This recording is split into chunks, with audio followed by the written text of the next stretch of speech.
할렐루야. 한 번 더. 할렐루야. 오늘은 참 복되고 거룩한 날입니다. 그죠? 왜? 주일이니까 하나님은 우리 위해서 독생자 외아들을 세상에 보내시고 우리 죄로 십자가에 죽게 하실 뿐만 아니라 소망 가운데 권능으로 다시 살리사 우리를 새로운 생명으로 허락하신 날, 그날을 주일마다 이 날마다 기억하는 날이니까 얼마나 감사하죠. 오늘도 부활하신 주님의 권능의 역사가 저와 여러분에게 함께하고 있음으로 축복합니다. 우리 그런 점에서 옆에 분들하고 지난주에 또 2주 만에 보시는 분들 계시잖아요. 보고 싶었습니다. 반갑습니다. 한번 인사하실까요? 네. 아이고 참. 그죠? 네. 감사합니다.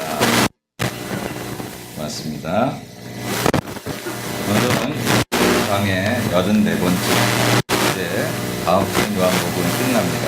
사실 오늘 얘기로 거의 끝났다 해도 과언이 아니고 이제 요한복음은 너에게 집중해라. 너에게 하나님의 말씀을 나누도록 하겠습니다. 한국의 서울대학교에 가면 서울대학교 학생생활연구소가 있는데 거기에서 이제 학생들이 생활하면서 여러 가지 상담을 하는 그런 내용을 이렇게 통계해 보니까 서울대 학생들의 상담 중에 가장 많은 내용이 혹시 뭔지 아시겠어요? 여러분? 어떤 문제로 가장 많이 상담을 하는지. 취직 문제? 뭐라고 그러셨어요? 직장 문제. 내가 귀가 있잖아. 직장 문제 또 서울대학교 학생들. 그리고 우리나라에서 제일 뭐라고요? 성적 문제. 네. 그런 진급 문제, 직장 문제 그런 문제들로 아마 상담도 했을 텐데 제일 많은 게 뭐냐면 열등감 문제였고요. 우리나라 최고의 학부에 최고의 인재들이 모인 그곳에 있는 아이들이 열등감을 가지고 나는 이렇게 못났다고, 나는 1등을 못한다고, 나는 아무것도 아닌가 보라고 그렇게 그런 문제로 상담을 하는 횟수가 제일 많았답니다. 이유인즉슨 남과 비교합니다. 시골에서 공부할 때 그냥 날마다 빼놓지 않고 했던 그 학생이 서울대학교 딱 가니까 다 전교 1등 한 애들만 모였는데 야, 이렇게 공부 잘하는 애가 많았구나. 저희 큰애도 그랬던 것 같아요. 저희 큰애도 대학 가서 얼마 있다가 아빠 이렇게 공부 잘하는 애들이 많은 줄 몰랐어. 그런 얘기를 했던 기억이 납니다. 사실은 자기가 잘한 것만 바라보고 계속해서 해나갔으면 그 아이도 계속해서 잘했을 텐데 자꾸 비교하기 시작해요. 나보다 더 잘, 나보다 더 잘 지식이 많은, 나보다 더 좋은 것, 나보다 더 나은 사람들을 자꾸 비교하다 보니까 그 최고의 아이들이 모인 그 자리에서도 그들은 열등감을 가지고 그리고 낙심하고 좌절하고 그렇더라 하는 것입니다. 이 남과 비교하는 습관은 자신을 불행하게 만드는 지름길이다 해도 과언이 아닙니다. 여러분 혹시 불행해지기를 원하십니까? 그렇게 원하시는 분은 저에게 오십시오. 가르쳐 드릴 테니까. 비교하기 시작하는 겁니다. 영국의 경제학자 찰스 핸디라는 사람인데 그분이 그의 책 홀로 천천히 자유롭게, 제목이 그래요. 홀로 천천히 자유롭게, 이런 책에서 그 사람이 세상에서 각 분야에서 성공한 사람 29명을 조사해 봤어요. 이 사람들은 어떻게 성공했을까? 그 성공한 원인을 여러 가지로 분석 조사해서 결론은 어떻게 내렸냐면 이 사람들은 남과의 비교해서 1등 하려고 했던 사람이 아니라 내게 주어진 분야에서 최고로 즐겁게 그 일을 누리며 거기서 자기를 감당했던 사람들이 각 분야에서 성공을 했다는 거예요. 남보다 앞서 나가려고 조급하지도 않고 남보다 잘 나간다고 그만하지도 않고 남을 쳐다볼 여지가 없어요. 그냥 내게 주어진 일이 감사하고 즐겁고 억지로가 아니라 거기서 자유함을 느끼면서 홀로 천천히 자유롭게 자기의 길을 개척한 사람들이 결국은 각 분야에서 성공하더라라고 하는 것입니다. 그런데 세상적인 것만이 아니라 우리 믿음 생활도 그런 것 같아요. 신앙생활도 만 보면 남과의 비교 속에서 신앙생활 하시는 분들이 있습니다. 그러면 그 남과의 비교가 우리에게 여러 가지 악 영향을 미치는 것을 볼 수가 있습니다. 성경에 보니까 이런 비교의식 속에서 신앙생활을 했던 사람들을 볼 수가 있는데 이 비교 의식 속에 나타나는 몇 가지 우리의 증상들이 있어요. 첫 번째 증상은 뭐냐면 남과 비교하게 되면 불평과 불만을 하게 되는 경우가 생겨집니다. 항상 나보다 더 좋은 것을 보고 나보다 더 잘하는 것을 보면서 그것을 타산지계 속의 교훈으로 삼고 나를 고쳐가면 괜찮은데 10명 중에 9명은 그렇게 나를 돌아보지 못하고 그냥 그들을 바라보고 부러워하거나 시샘하거나 그러면서 그것이 내게 불만이 되고 불평이 된다. 그러면서 합니다. 하나님은 왜 나를 사랑하시지 않지? 왜 이렇게 내 인생은 꼬였지? 왜 나만 이렇게 잘 안 되지? 왜 나만 혼자 이런 일을 해야 되지? 교회 일을 했어도 왜 나만 이렇게 무거운 짐을 져야 되지? 그러면 나는 시집하고 장가간 집이 왜 이렇게 무거운 짐이 나는 집이지? 뭐 그런 여러 가지 모든 상황들을 불평과 불만으로 가지게 된다라고. 출애굽기에 보니까 이스라엘 백성들이 광야에서 출애굽했어요. 모세님도 분명히 하나님 말씀하시기를 그 백성에게 하나님이 너희를 이끌어낸다고 선포하라고 했습니다. 선포했지요. 그래서 그들은 오랫동안 400년 동안 있던 이제 노예의 길을 벗어나서 새로운 자유의 가나안 땅으로 나가는 그런 부푼 가슴을 안고 이제 그들이 출발했습니다. 모든 백성들이 그것을 모세처럼 알지는 못했겠어도 그래도 동일하게 다 순종하며 따라 나온 것을 보면 그들에게 새로운 소망이 열렸을 텐데 그런데 조금만 물이 없어도 조금만 햇빛 가운데 어려움을 겪어도 더위를 참지 못하고 이 백성들은 불평하고 불만합니다. 그리고 불평하고 불만할 때 보니까 우리가 차라리 저 애굽의 고깃가마 옆에 있었으면 고깃끈이라도 먹었을 텐데 이 광야에 와서 우리를 주저주라고 비교하는 거예요. 비교할 수 없는데 지금 애굽의 고깃가마 그게 비교할 수 있는 대상이 못 됩니다. 종으로 살아오고 비록 그들이 먹던 고깃끈은 몇 근을 먹었을런지 몰라도 그건 종으로 사는 건데 비록 내 배가 죽는다 하더라도 하나님 백성이 되고 자유자의 몸이 되어서 살아가는 이 새로운 길을 걸어가는 이 거룩한 하나님의 백성이 자꾸 비교하는 게 엉뚱한 데다 비교를 합니다. 애굽의 종되었던 그것이 차라리 낫다. 여러분 이게 옛날 얘기인가요? 저와 여러분이 누굽니까? 하나님의 자녀잖아요. 예수 믿고 산다는 거 그러니까 아무것도 아닌 게 아니에요. 세상 사람들은 별거 있나? 쟤네들은 왜 맨날 교회만 가? 우리가 교회 다니고 우리가 믿음 생활하고 주일 예배를 드리는 것에 대해서 그들이 쉽게 생각하고 다 이번 주일 같이 놀러 가자니까 너는 혼자 삶 있는다고 그러냐? 이렇게 말할 수 있어도 우리는 하나님 백성 되어 출애굽하여 광야길로 걸어간다 할지라도 가나안 땅을 바라보고 걸어가는 거룩한 백성으로 이 자리에 있음을 얼마나 자랑스럽게 생각하고 그래야 하는데 그럼에도 불구하고 때를 따라 쟤네들은 교회를 안 믿고 잘 사는 것 같아. 안 믿고도 일이 잘 풀려지는 것 같아. 내가 열심히 새벽기도 가서 기도하는 내 자녀보다 저 만판 놀고 다니는 저 안 믿는 저 사람의 자녀가 더 좋은 대학에 가서 좋은 것 같아라고 자꾸 비교하면서 나를 불행하게 생각하고 불평하는 어리석음이 하나님의 백성에게도 있더라라고 하는 거죠. 그런데 이러한 비교의식을 가지고는 절대 우리가 참 행복에 이르지 못하는 것이고 이러한 사람들은 가나안 땅에 들어가지 못하고 광야 생활에서 다 그들의 인생이 끝났던 것을 우리는 잘 알고 있는 거죠. 비교한다는 것은 이렇게 우리를 불행하게 만듭니다. 또 두 번째로 비교하는 사람들에게 어떤 증상이 나타나느냐 하면 불안해져요. 비교하다 보면 불안해지고 절망해지고 낙심해집니다. 비교하면서 불안해져. 나 큰일 난 거야. 저 사람 저렇게 앞서 나가는데 나는 뒤쳐. 요즘에 한국은요, 한국은 밤중에도 회사 갔다 온 다음에 밤중 문화가 예전에는 이렇게 술 먹고 뭐 사람들끼리 회식하고 그랬는데 요즘은 자기 개발을 하느라고 밤중에 12시까지 나가서 뭐 어학을 배운다든지 뭐 운동을 한다든지 어떤 기술을 배우는 그런 사람들이 많아진다. 그래서 호모 나이투쿠스라고 하는 새로운 신조어가 생겼어요. 호모 사람, 나이트, 밤, 쿠스. 그래서 호모 나이투쿠스. 밤에 일하는 사람들이 많아진다는 건데 그게 좋은 측면도 있지만 사실은 왜 그러냐면 불안해지는 거예요. 불안해지는 거예요. 내가 이거 개발 안 했다간 언제 우리 회사에서 내 책상이 없어질지 몰라. 불안한 거예요. 그리고 앞서 나가는 사람들을 보면서 내가 늘 뒤처지는 것 같아서 지금도 사실 행복한 거예요. 지금도 내 가정이 오늘 우리 주장이 가정과 그에 대해서 기도를 많이 해주셨는데 지금도 내 가정이 행복하고 지금도 내 교회가 행복하고 지금도 내 일자리가 행복한 건데 하나님 더 좋은 거 허락하시면 바꿔주시긴 하겠지만 지금 있는 동안도 괜찮은데 늘 지금 불행하고 불안하고 그렇게 살아가는 사람들이 있더라라고 하는 것이죠.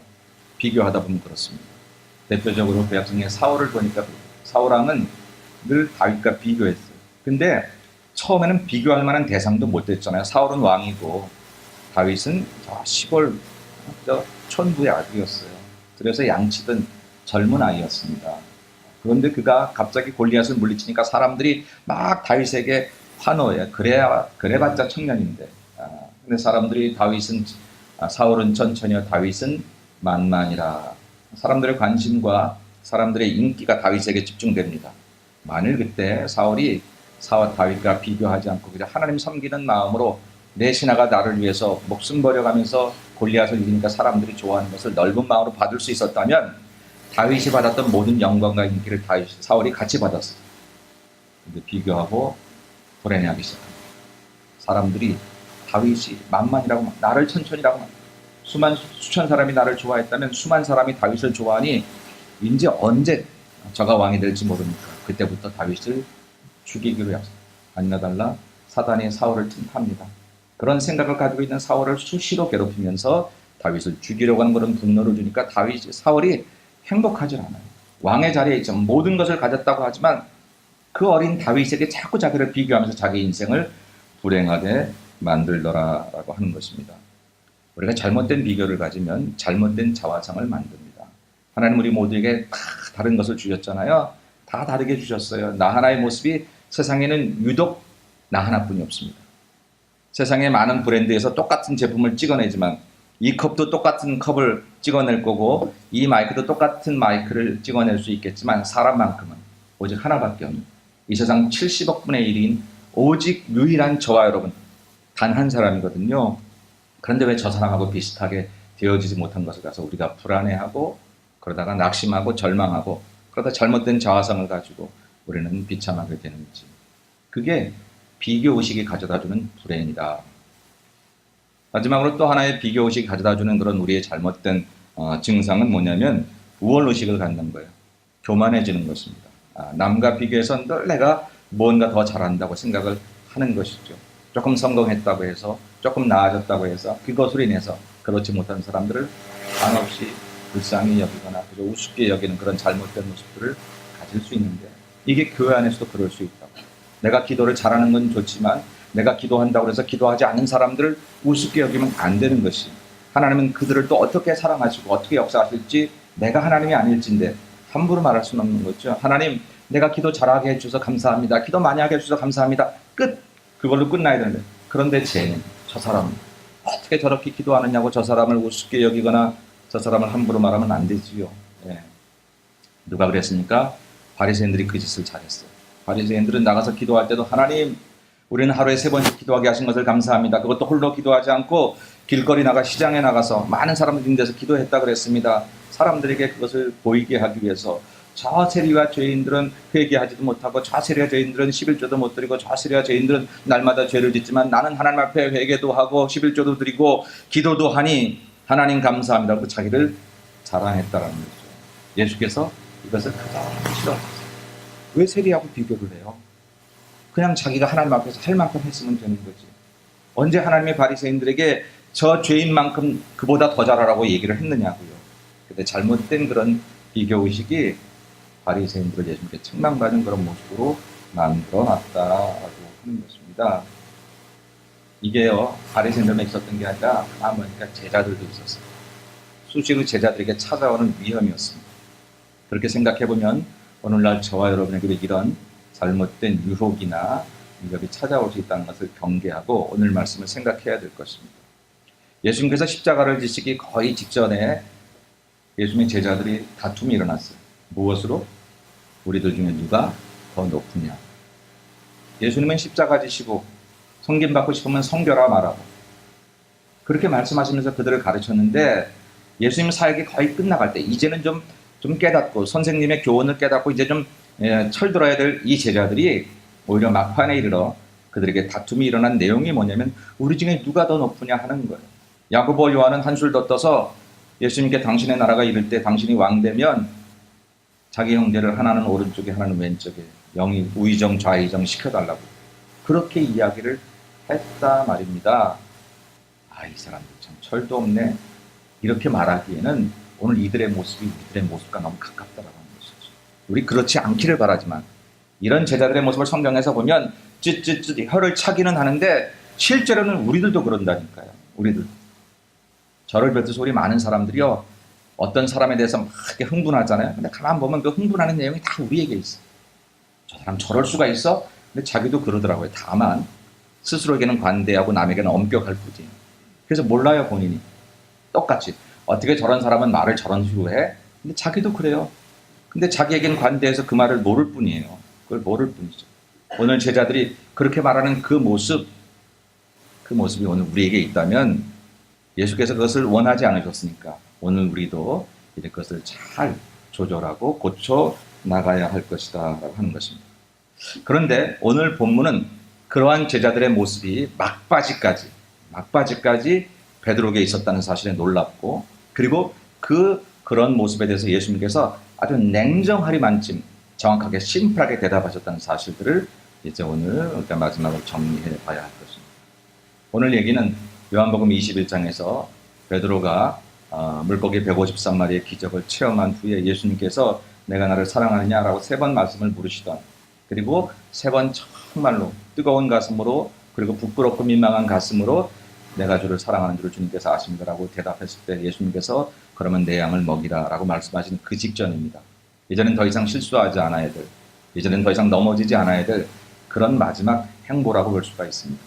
그런데 예수님께서 그렇게 그 사랑의 고백을 들으신 다음에 베드로에게 베드로의 앞날에 대해서 이렇게 말씀하십니다.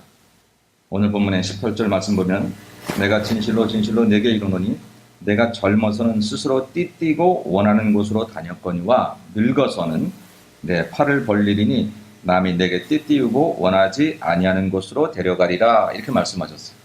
젊어서는 내가 스스로 띠띠고 원하는 것, 띠뛴다는 말은 무슨 얘기냐면 이스라엘 백성들 옛날 히브리 사람들이 입던 옷이 겉옷이 이렇게 제 가운처럼 이런 식의 옷이 많았어요. 그럼 뭐 활동을 하려고 하면 이 허리를 졸라매야 되잖아요. 띠를 띠는 거예요. 이것은 이제 활동. 젊어서는 이렇게 활기 있게 활동력 있게 자기가 원하는 대로 하고 싶은 일을 할 수 있다. 근데 늙어서는 그게 안 된다고. 누군가 데려가 줘야 돼. 그런 뜻과 더불어서 베드로가 자기 인생의 젊은 시절엔 자기가 고기 잡고 싶으면 고기 잡고 그것을 가지고 팔아서 하고 싶으면 하고 싶은 일들을 했으나 이제 늙어서는 그의 인생 후반전엔 예수님 때문에 자기가 하고 싶은 일을 한 게 아니라 예수께서 베드로를 통해서 하고 싶은 그 일을 하게 될 거라는 거예요. 그래서 네가 네 마음대로 띠띠고 다니지 못할, 네가 원하는 곳으로 가지 않게 될 것이다라고. 앞으로 베드로의 인생은 3년 동안 예수님께 제자 훈련 받은 다음에 이제는 네가 하고 싶은 일을 하려고 하는 게 아니라 베드로가 원하는 일을 내가 너에게 하려고 하는 게 아니라 내가 원하는 일을 너에게 할 것이다. 너는 네가 원하는 대로 가지 못하게 될 것이다. 그렇게 얘기를 했습니다. 그리고 그 모습이 이제 내 팔을 다 벌리는 그런 모습이라고 얘기하고 있어요. 성서학자들이 이 부분을 해석해 봅니다. 내 팔을 벌린다. 이게 히브리어 헬라어로 보면 복수로 돼 있어요. 그러니까 이제 두 팔을 이렇게 벌린다라고 십자가를 지는 그런 모습이 있지요.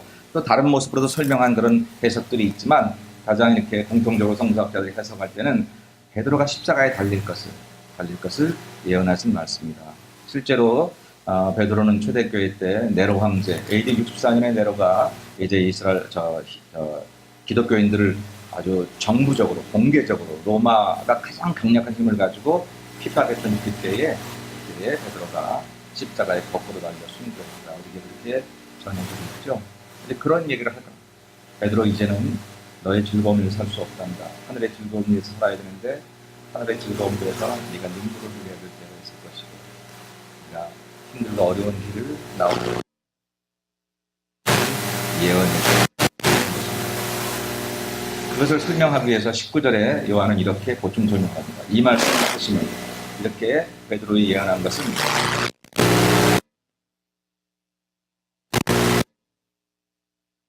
십자가에 거꾸로 달려 죽을 것을 예수께서 이미 예언하셨다라는 것을 요한이 설명하고 있어요.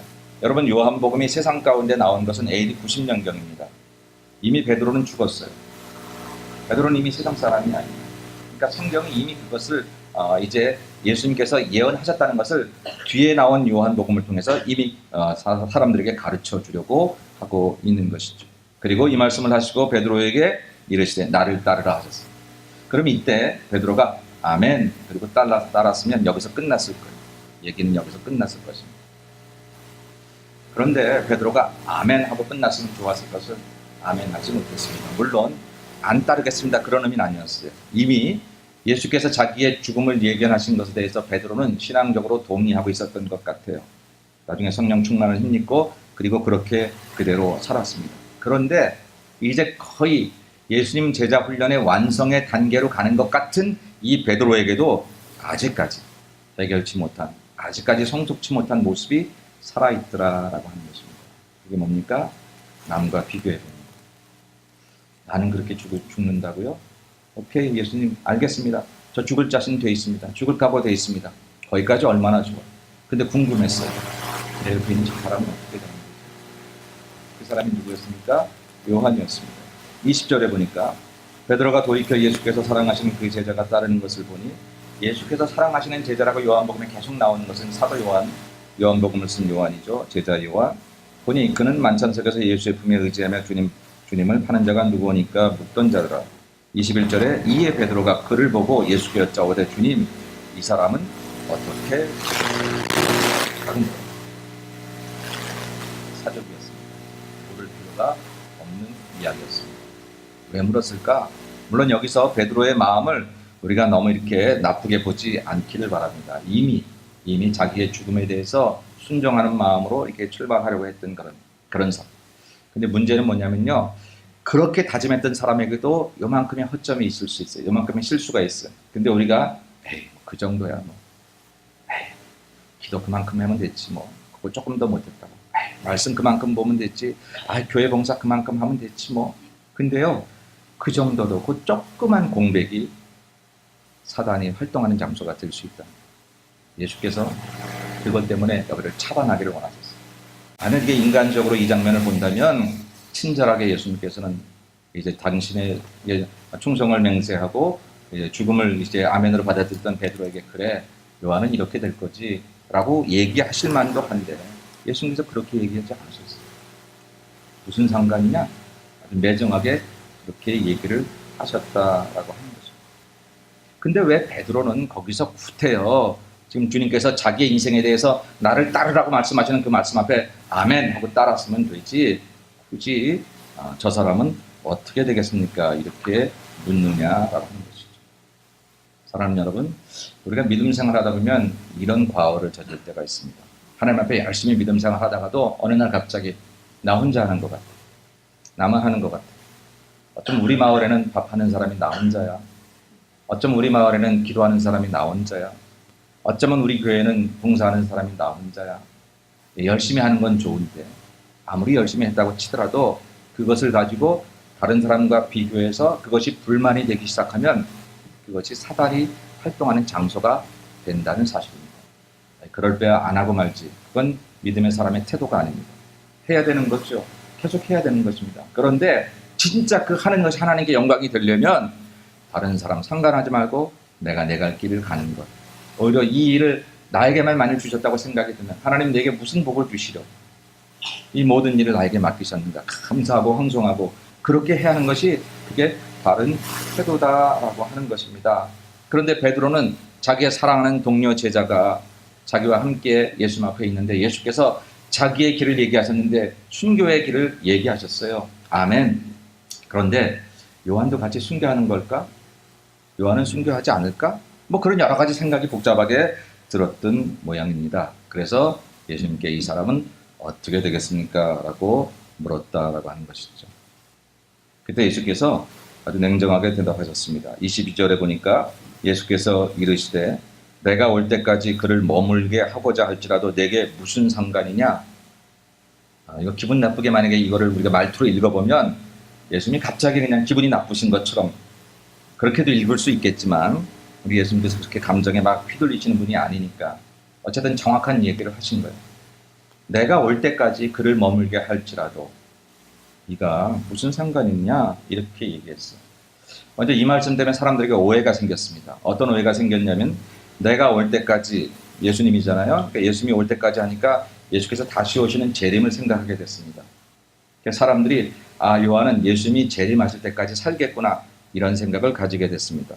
또 그 생각에도 조금 더 벗어난 생각은 요한은 죽지 않을 거다. 예수님 재림하실 때까지 그래서 영원히 살 거다 라고 하는 생각들도 가지게 되었습니다. 실제로 초대교회에서 요한이 죽은 다음에도 요한은 죽지 않았다. 그런 이야기들이 나돌고 있었다고 합니다.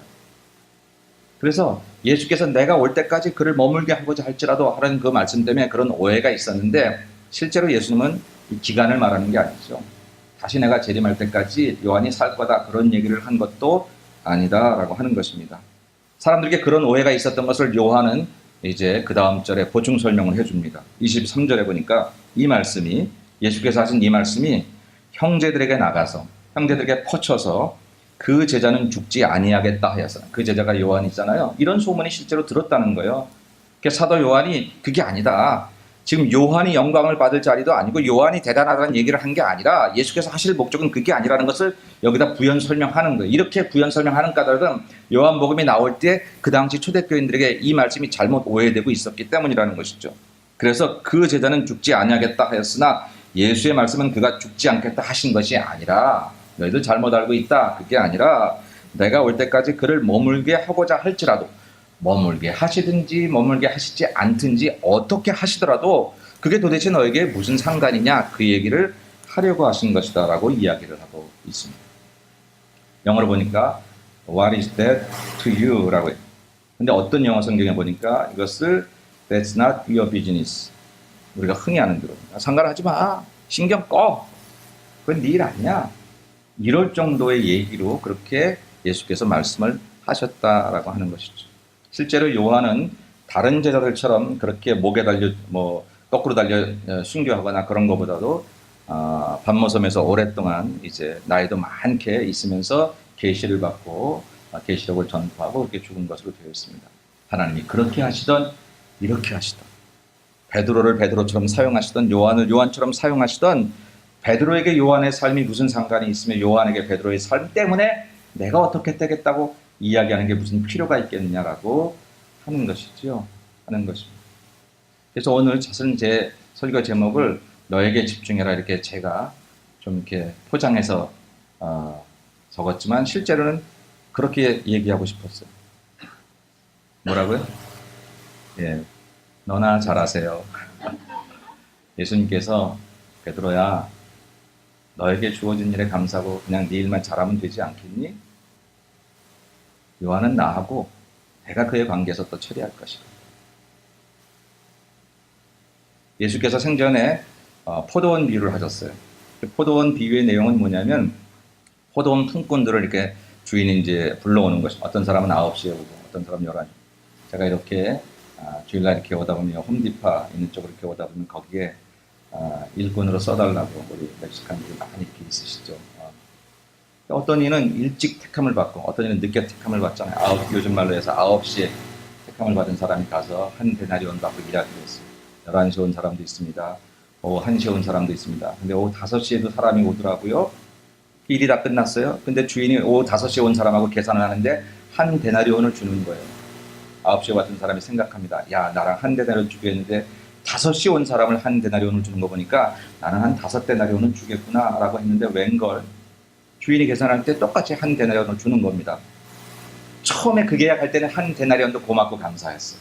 써줌도 감사하고 그 대가도 충분하다고 생각했는데 아니 5시에 온 사람이 한 데나리온을 받은 것을 생각해 보니까 갑자기 부당하다고 생각이 됐어요. 즐거움도 없고 고마움도 없고 불평이 생겼습니다. 주인에게 불평을 말합니다. 근데 주인의 대답이 냉정해요. 내가 너와 한 데나리온을 계약한 것이 맞지 않느냐? 내가 그대로 이행했는데 네가 나에게 불평할 것이 무엇이냐? 저 사람에게 내가 은혜로 더 준 것에 대해서 네가 어찌 뭐라 할 수 있느냐? 라고 말씀하셨어요. 남과 비교하면 불행해집니다. 사실 처음 한 데나리온으로 나를 써줄 때에 얼마나 고맙고 우리 인생에도 살아보면 작은 것 가지고도 얼마나 감사해요. 근데 갑자기 옆에서 더 큰 것 가지고 보면 내가 불행해지는 그런 어리석음이 우리 인생에 얼마나 많아요.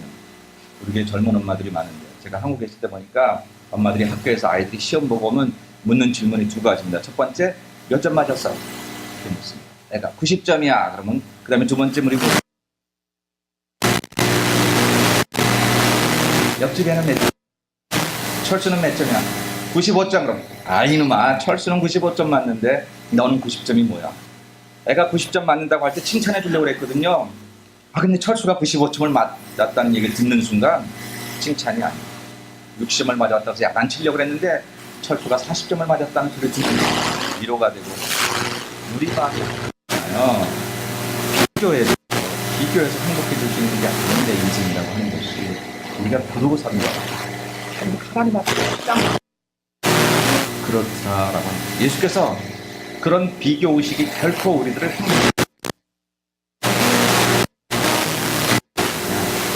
너와는 너와 맺은 관계에서 네가 나에게 충성하니 그것이 너에게 복인 것을 이렇게 말씀하신 그 말씀이 오늘 사랑하는 예수마을 모든 성도들과 이 땅에 하나님을 믿는 모든 사람들에게 절대적으로 필요한 말씀이다.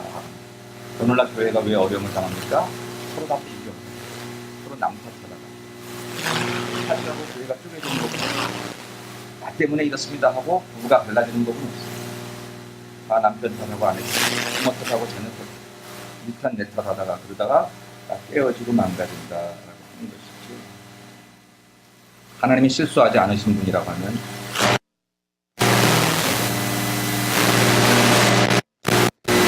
지금 내게 실수하지 않는다.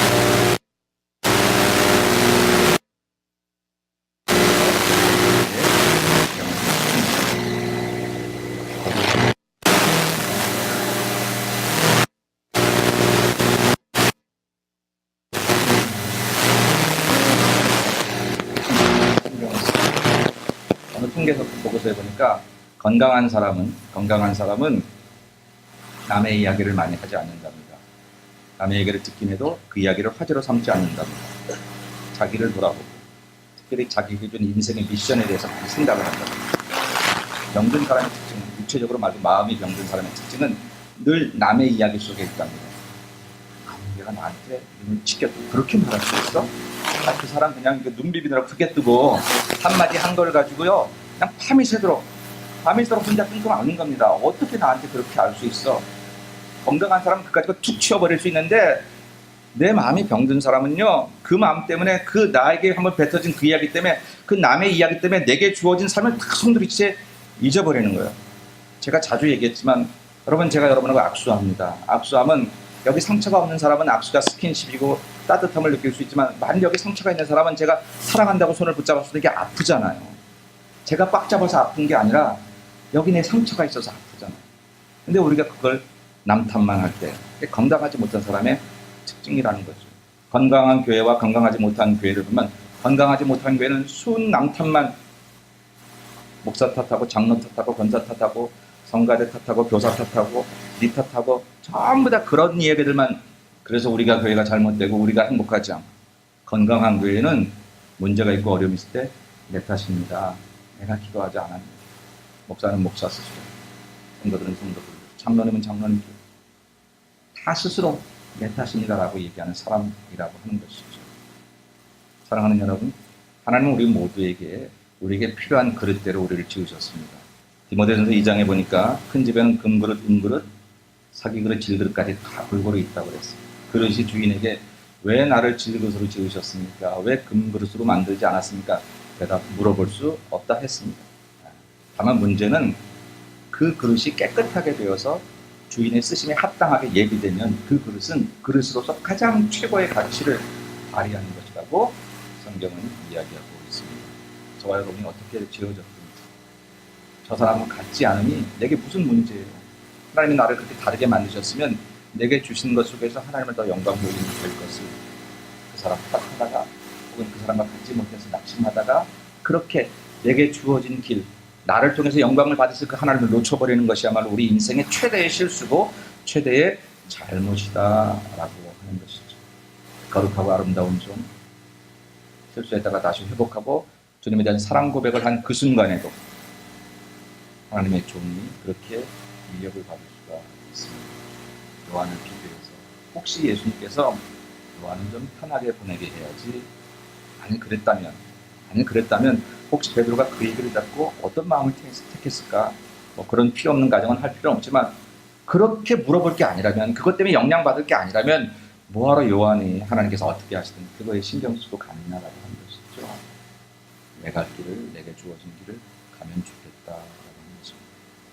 나는 우리 성도들이 집에서도 여러분 옆집 비교하지 말고 다른 사람에게 하면서 오늘 내가 살아있어 호흡하고 내게 주신 직장에 있어 감사하고 혹은 앞으로 주실 직장에 기대하고 그리고 여러분들이 감사함으로 사셔야 될 뿐더러 교회적으로도 하나님 내게 주신 믿음의 분량대로 최선을 다하되 남이 하든지 안 하든지 어떻든 그거 너무 신경 쓰지 말고 왜 우리 교회는 목사님은 나만 갖고 이렇게 일시키냐고 얘기할 것도 없고 그저 하나님과 나 사이 관계에서 바로 가는 그런 믿음 생활을 하는 게 마지막 사랑 고백까지 들으신 베드로에게 필요한 것이었다라고 하는 것입니다. 만약 이 부분이 해결되지 않으면 주의 일하다가 다른 사람을 없이 여기게 되거나 주의 일하다가 교만해지거나 주의 일하다가 우리의 절망 가운데 빠져나 주의 일하다가 비교하면서 행복하지 않으니 그런 일로 우리 인생을 망쳐버린다. 이제 결론을 맺으려고 합니다. 너에게 집중해라라고 하시는 제목을 잡으면서 저는 저 나름대로 이런 세 가지 고백을 정했습니다. 여러분과 같이 그런 고백을 해보기를 원합니다. 우리 사이에 남편과 아내 사이에 문제가 있거나 가정에 문제가 있다. 그럴 때 당신이 그러니까 내가 당신이 사실 결혼할 때부터 알아봐서 이런 소리 하지 말고 내 탓입니다.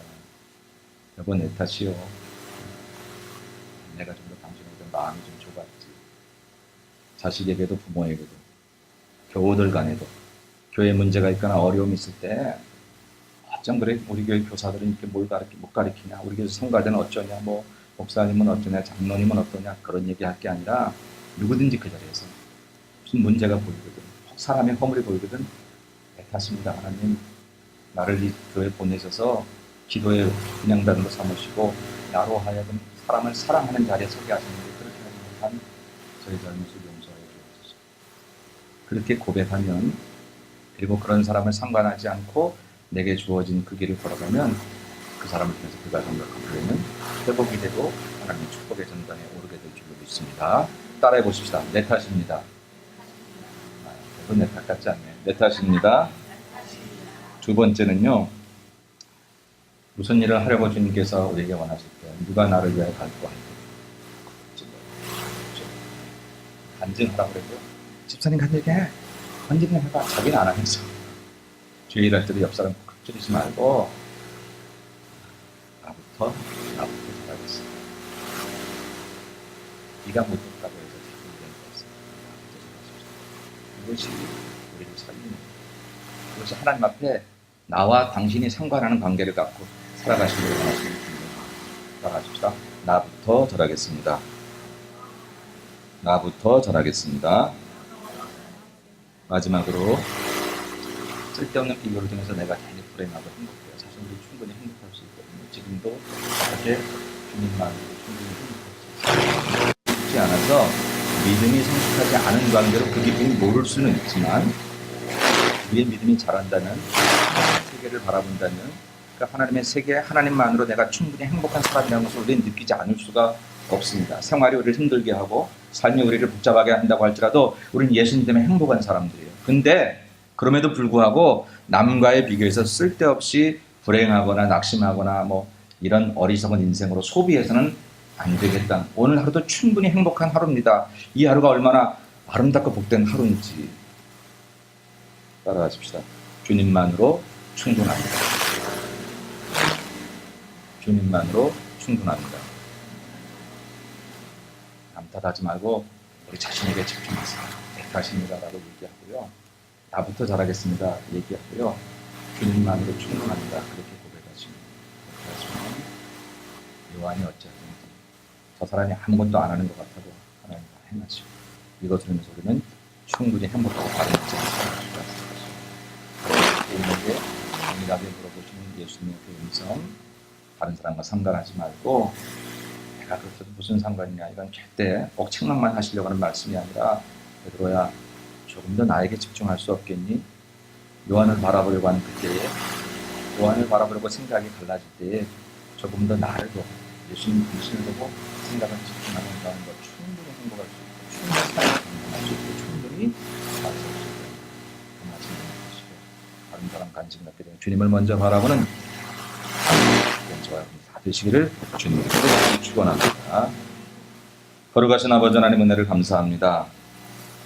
남 탓하다가 세월 보내지 않게 하시고 다른 사람 바라보다가 예수님 바라보지 못하는 어리석은 죄를 되지 않게 도와주시고 저희들 하나님의 집에까지 왔는데 하나님의 집에서도 하나님은 못 보고 이 사람 저 사람 내 기준에 맞게 이리 평가 저리 평가하다가 하나님은 만나지도 못하고 돌아가는 어리석은 인생들 되지 않게 도와주셔서 우리 주님께 집중하는 당신의 모든 백성들에게 축복해 주옵소서. 다른 사람 어찌든지 나는 주님의 백성, 주님의 군사되어 살아가도록 은총 베풀어 주옵소서. 거룩하신 예수님의 이름으로 간절히 축복하며 기도 올리옵나이다. 아멘.